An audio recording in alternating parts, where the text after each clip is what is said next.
I gotta tell you, Cap, I really don't understand how you manage to avoid knowing all of this stuff. It's like, it's like you were living under a rock, or like you were asleep in a cryo chamber for like 70 years, a lost drift in space.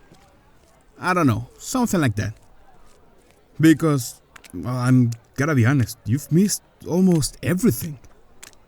But, yeah, here we are. Let's start with the basics, I guess. The Order of Scientific Inquiry, or OSI for short, or Scientism for the common folk, is one of two main religious groups in the Halcyon system.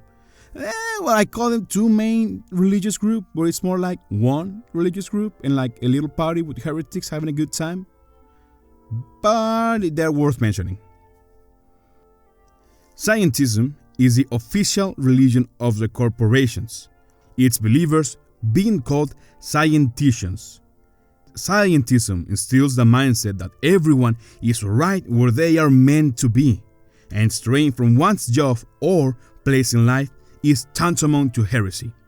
It is directly opposed by Philosophism. Yes, I know. I always do this thing where I present two fronts of the story. But if you wouldn't interrupt me, I would be able to start with the first topic at hand. Scientism. Okay? Okay, let's go. The OSI mixes deist and predestination ideologies. It teaches that the grand architect set a perfect system in motion at the beginning of time and then simply stepped back.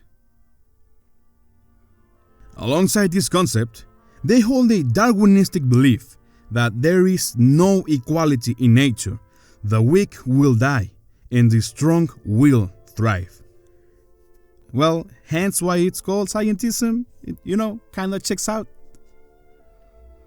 The order believes contentment is found by accepting one's role in this grand plan.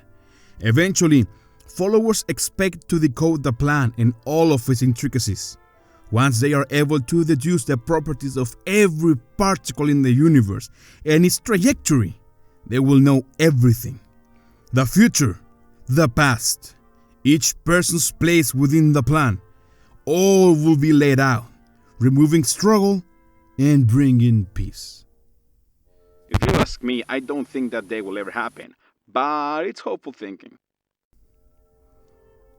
They also believe that, ultimately, no one can defy their role in the grand plan, whilst the masses can act outside it and even stray off the path entirely. They will eventually be brought back into the line. How far they stray will determine how harshly they must be jolted back to sensibility. In contrast to something like Christianity in the old days, where every action a person will take has already been foreseen, Scientism teaches that the future is up to the individual to determine, and how closely they choose to follow their role in the grand plan will determine their quality of life. Here, let me tell you a little bit more about Scientism. They believe in a system of 6 pillars. They're like amendments, a system of 6 amendments called pillars. The 6 pillars of Scientism are as they appear on the OSI prayer beads. The first of all is survival of the fittest. Nature abhors equality. The strong survive and the weak perish for the betterment of the whole. Second, determinism. We are all molecular machines. The body is a collection of atoms, and the mind is a consequence of chemical reactions. Our lives are therefore predestined along a path that is only visible in retrospect. Third, empiricism. The only real knowledge is that which can be observed, quantified, and measured for ourselves. Scientific experimentation is the only way to understand the elaborate blueprint of the universe. Stoicism. Reason, not emotion, is the sea of morality. Wisdom means accepting the vicissitudes of life with grace and dignity. Fifth, teleological order. All things have a reason for existing and a purpose to fulfill. The purpose of humanity is to eventually unlock and solve the universal equation. And last, with the sixth pillar, we have patronage of science. The purpose of humanity is realized through scientific achievement. Advancements in science and technology bring humanity closer to fulfilling its role in the cosmos. On the other hand, the Philosophists are the other main religious group in Halcyon. This is the other little party I was talking about a little while ago. While scientism is a strict predestined order, the Philosophists seek to maintain a natural flow with the universe. These beliefs have earned them the ire of the corporations, which officially practice and enforce scientism. At the core of Philosophism is the belief that the universe was created in an organic and natural way, without any specific purpose. Two of the most important concepts of Philosophism are the awakening and the eternal truth. The eternal truth is the ability to be part of the consciousness of the cosmos and to fulfill the role that the universe has given people in its eternal quest to understand itself. Coming to understand and be part of that journey is what makes any being divine. Now, the awakening is the point of no return. It is the moment when the mind opens to the vast eternal truth.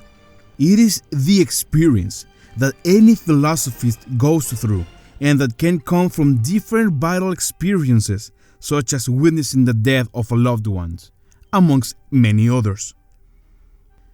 And now, with all of this, you're probably wondering, hey, who are some of the players here, right? Who dances with who in this convoluted topic of religion in the Outer Worlds? Well, starting with the underdog, the Philosophism, some active members from the religion are of course the Iconoclast and their leader Graham, which we'll talk about before coming all the way over here. But there is also a really influential person, a lot smaller in fame, but believe me, just as important. Adelaide McDavid. You've probably heard of her.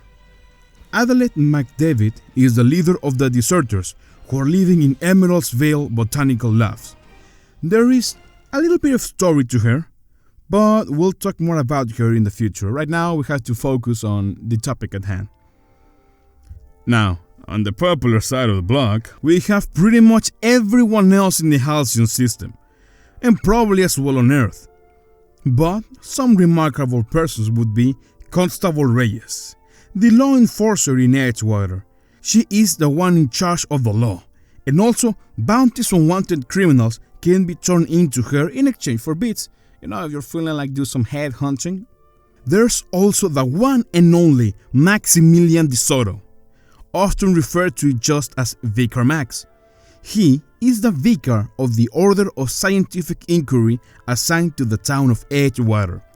As always, there is so much to tell about him, but I'm sure you already know him pretty well. Well, because he's a part of the crew after all. An interesting last character would be Bertie Cotton, specifically because Bertie is a wanted marauder in the Emerald Vale. Relax, I know how it sounds, but actually it makes a little bit of sense if you look at it from the scientism point of view. The former Order of Scientific Inquiry vicar to Edgewater, Bertie was reported as suffering a psychological breakdown upon showing symptoms of the plague. A writ of execution was issued for him, and his sermons are now considered defunct and obsolete. According to Constable Reyes, Bertie was always quick to remind the citizens of the town that we all get what we deserve in the end. So, he technically falls into his rightful place in the universe, don't you think? In a twisted sort of way. Anyways, with all this talk about religions and corporations and you not knowing literally anything about everything, I couldn't help but wonder, do you even know any of the corporations at all? Because let me tell you, there are more than you think. Alright then, from the top!